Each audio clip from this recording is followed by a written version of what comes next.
morning, good morning.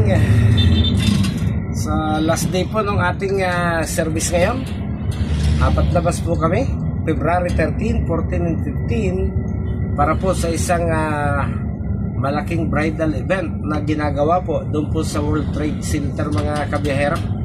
So yung ating pong mga taga-Timlintek na planong mag-asawa isa po yun sa magandang event na pwede ninyong puntahan, mga kabiyahero. Kaso last day na po ngayon para pumunta. Late na rin natin may upload to, hindi na kayo aabot, mga ka-Timlintek. Ay, shoutout sa iyo, 5. Pagkakataon mo na sana ito, pumili ng mga promotion, mga event coordinator.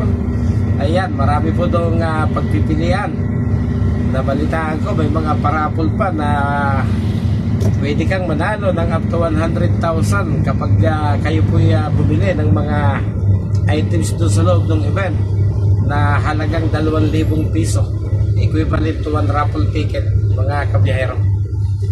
Ayan, so ang biyahe po natin sa loob po ng ilang araw, kumukuha po tayo ng mga nagtutungo doon sa event ng mga pasahero mula po doon sa SM North EDSA at ating pong dinadala sa World Trade Center. Yeah, kahapon dalawang balikan po tayo, bali 4 ways, 4 na balikan. Wala pa tayo ng gabi sa pagbibigay service po doon sa biyahe natin ito, para kung naging shuttle service kami ng mga umaattend. Tanong-tanong tayo sa mga staff nila kung ano ba yung mga nandun. So marami daw pong pagpipilian na may kaugnayan po sa mga bagay na ginagamit sa pagpapakasal, simbahan, events place, yung mga lugar kung saan gusto nyo idaos yung inyong kasal, mga gagamitin sa nadamit sa pagpapakasal. Ayan, siguro may mga souvenir items na rin para sa mga attend ng kasalan kung sakasakali, mga kabihero. Isa itong malaking event, pero alam ko taon-taon po ginagawa nila yan. At siyempre, araw ng mga puso, itinataon lagi siguro nila talaga February 14 yung kalagitnaan ng event, mga kabiyahero. So yan lang po yung ating magiging biyahe sa araw na ito. Last day, makakauwi na tayo bukas ng madaling araw.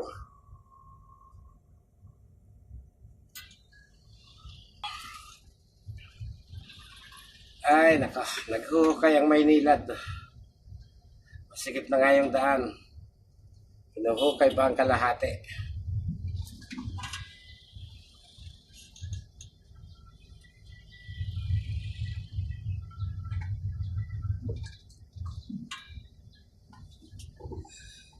So ito po yung Tandang Sora.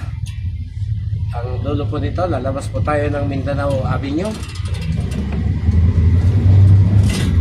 Mukhang wala rin naman traffic at kasagsagan po ng construction po ng subway train yan sa lalabasan natin. Pero Sunday naman ngayon at alas 8 po yung ating reporting time sa SM North. So malapit lang ito, hindi tayo gaanong kinakabahan sa oras.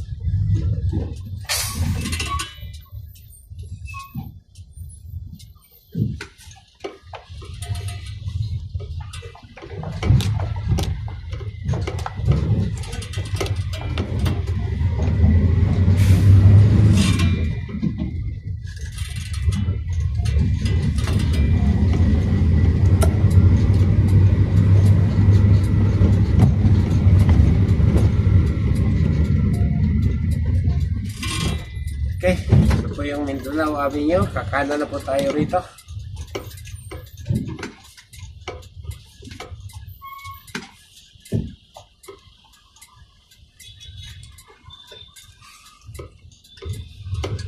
Ayan, kasagsagan ng construction dito. Kahapon medyo matraffic dito, araw ng Sabado.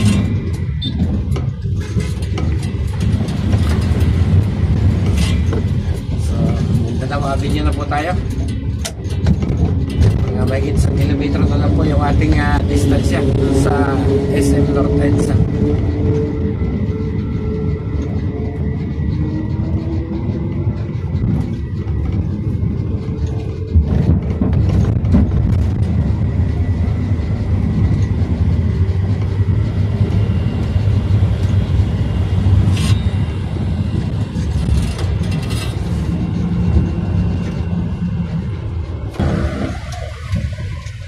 So ito na po yung dulo ng Mindanao Avenue mga kabihero. Kakanan na po tayo dito. Yan po nasa ating harapan. Yan po yung Trinoma Mall. Ayan, alam niyo po ba ang ibig sabihin ng Trinoma? Triangle North of Manila. So kakanan na po tayo rito. Ang dulo po niyan EDSA. Kaya lang hindi po alaw ang bus na tumawid yan. Siyempre, pribadong pag-aari po yan. Hindi ko yung pag-aari ng gobyerno, kaya pwede nilang ipagbawal na pumasok yung ayaw nilang papasukin mga kabihero.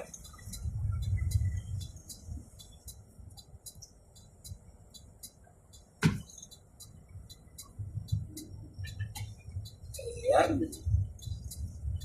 Kaya na tayo rito. As usual, nakaharang ang mga jeep.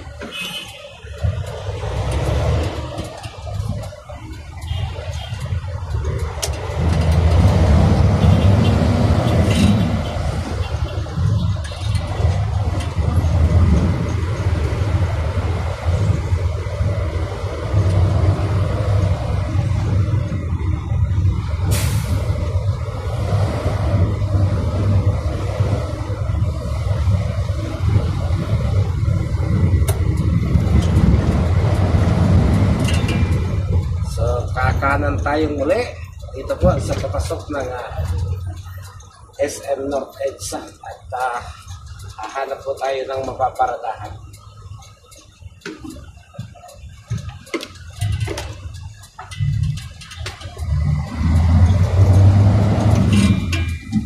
So may nauna na po sa ating Gold 9. Ayun na yung dalawa. Pupuntot na lang po tayo sa likuran nitong isa.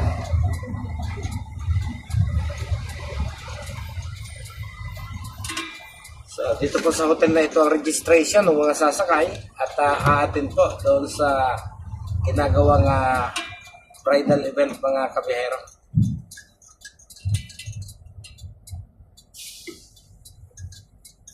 Okay. Parada na po muna tayo rito.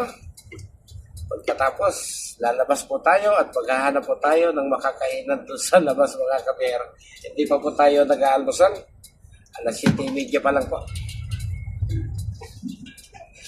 Okay, hanggang dito lamang. Maraming salamat sa pagsama niyo po sa biyahe kong ito. O, yung mga magpapakasal ha, huwag niyo kalilimutan. Bye-bye.